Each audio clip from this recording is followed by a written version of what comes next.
Assalamualaikum warahmatullahi wabarakatuh. Apa kabar teman-teman kelas 2? Alhamdulillah hari ini kita bertemu lagi di Sentral Sosial Budaya Pekan ke-7. Pekan ini Ibu akan menyampaikan dengan tema manusia dan subtema hidup bersih dan sehat. Nah teman-teman, ada yang tahu pengertian hidup bersih dan sehat? Baik, Ibu Aina akan sampaikan ya. Pengertian hidup bersih dan sehat merupakan lingkungan yang bersih dan tidak terjadi atau terdapat kotoran di sekitarnya. Memiliki kenyamanan di sekitar dan tubuh menjadi sehat. Nah, ini adalah pengertian hidup bersih dan sehat.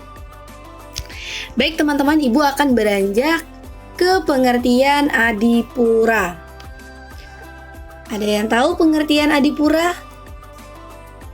Ya, pengertian adipura yaitu sebuah penghargaan bagi kota di Indonesia yang berhasil dalam kebersihan lingkungan.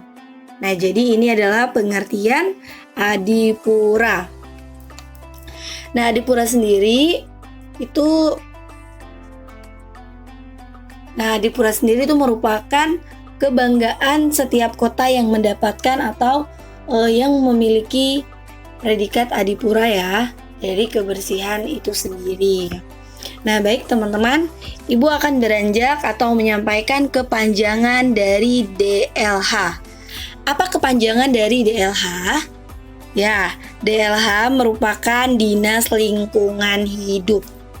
Nah, Dinas Lingkungan Hidup ini merupakan salah satu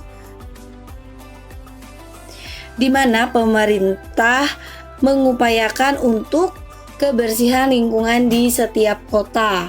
Nah, maka dibentuklah Dinas Lingkungan Hidup ini ya, teman-teman ya, untuk bisa memperhatikan kebersihan kota, memperhatikan lingkungan di sekitar. Nah, ketika ada yang membuang sampah sembarangan terus-menerus hingga menumpuk, nah ini akan diberitahu oleh Dinas Lingkungan Hidup atau dihimbau untuk tidak membuang sampah sembarangan. Nah kemudian Dinas Lingkungan Hidup sendiri itu salah satu contohnya di Kota Balikpapan. Nah alamat kantornya adalah di Jalan Ruhi Rahayu. Nah, ketika teman-teman jalan ke daerah DOM, teman-teman lihat ya, di deretan tersebut ada yang namanya Dinas Lingkungan Hidup. Nah, ini ya, ini adalah contoh gambar kantor yang ada di Dinas Lingkungan Hidup. Nah, baik, Ibu akan menyampaikan atau kita akan beranjak ke pencemaran. Apa pengertian dari pencemaran? Ya, pencemaran merupakan pengolahan lingkungan yang disebabkan oleh adanya sisa produksi atau kegiatan manusia. Nah, ini biasanya pencemaran terjadi karena adanya tangan-tangan manusia yang tidak bertanggung jawab, membuang sampah sembarangan, menebang pohon secara liar. Nah, contoh dari pencemaran ini apa saja, Ibu Aina? Banyak sekali ya contoh atau jenis-jenis pencemaran. Yang pertama adalah pencemaran udara. Kemudian pencemaran tanah. Nah ini ya. Kemudian berikutnya adalah pencemaran suara. Nah ini adalah jenis-jenis pencemaran ya. Kemudian berikutnya pencemaran air. Nah, kita bisa lihat ya, banyak sekali jenis-jenis pencemaran yang dilakukan oleh manusia yang biasa melakukan membuang sampah sembarangan. Nih, kita bisa lihat pencemaran air. Banyak sekali ya, sampah yang berserakan di sungai atau di laut. Nah, ini adalah salah satu contoh pencemaran air. Nah, kemudian bagaimana cara agar kita bisa mencegah pencemaran tersebut? Nah, sangat mudah ya. Tetapi kita harus bisa melakukannya dengan kesadaran. Nah, mencegah pencemaran lingkungan contohnya Apa saja mencegah pencemaran lingkungan? Ya, melakukan perlindungan hutan. Nah, jadi kita harus melakukan perlindungan hutan agar hutan ini tidak tercemar. Nah, kemudian mencegah terjadinya kebakaran hutan. Nah, agar apa? Yang tadi sudah Ibu Aina sampaikan, agar lingkungannya tidak tercemar atau hutannya tidak tercemar. Misalnya contoh, hutannya menjadi gundul atas pencemaran itu. Nah, makanya kita harus mencegah agar tidak terjadi kebakaran hutan, gundulnya hutan. Nah, ini teman-teman ya. Kemudian bagaimana lagi caranya? Ya, mencegah pencemaran lingkungan juga tidak membuang sampah sembarangan. Nah, agar lingkungan terus sehat, kemudian nyaman dilihat. Nah, ini kita juga membuang sampah pada tempatnya. Kemudian berikutnya, melakukan daur ulang sampah. Jadi sampah yang seharusnya kita buang itu tidak kita buang, tetapi kita manfaatkan dari sampah tersebut agar tidak semakin menumpuk dan menjadi sampah yang berlebihan. Nah, misalnya contoh ya. Contoh dari daur ulang itu apa saja? Banyak sekali ya contoh dari daur ulang. Yang pertama adalah baju bekas.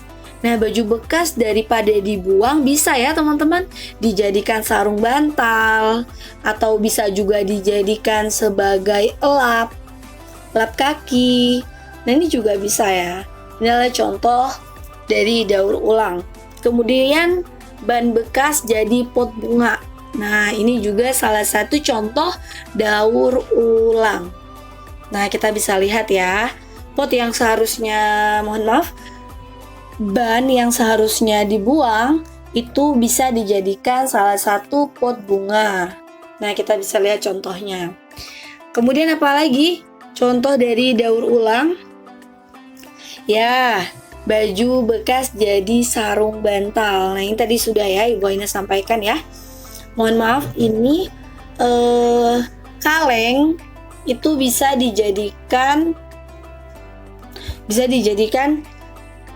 tempat untuk menabung. Nah, ini ya, kaleng bekas bisa dijadikan tempat untuk menabung. Kemudian pot bekas bisa menjadi pot bunga. Nah, ini ya, botol bekas bisa menjadi pot bunga. Masya Allah ya, banyak sekali contoh dari daur ulang yang dapat kita manfaatkan dalam kehidupan kita sehari-hari. Nah, teman-teman, semoga apa yang Ibu Aina sampaikan teman-teman dapat mengerti dan memahami. Baik, kita akan beranjak ke tugas pekan 7. Tugas yang pertama adalah teman-teman membuat kreasi gantungan lingkungan hidup bersih dan sehat. Boleh misalnya tirai, teman-teman membuat bunga dalam bentuk tirai, nah itu boleh. Kemudian bingkai foto, misalnya teman-teman menggambar lukisan atau lingkungan hidup, lingkungan bersih dan sehat. Nah, kemudian teman-teman membuat bingkainya ya. Nah, ini juga boleh. Kemudian boleh dan sesuai dengan kreasi teman-teman.